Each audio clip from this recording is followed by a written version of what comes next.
Pernah dengar suara kucing kayak gini? Pas lihat burung,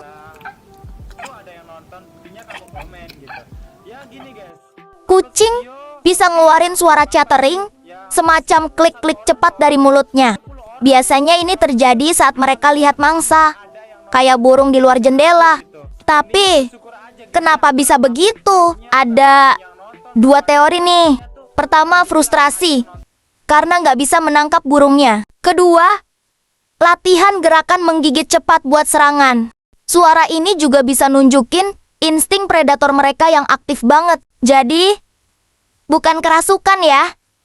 Tapi itu mode pemburu si kucing lagi on. Pernah dengar suara ini di rumah kamu? Coba rekam dan share deh.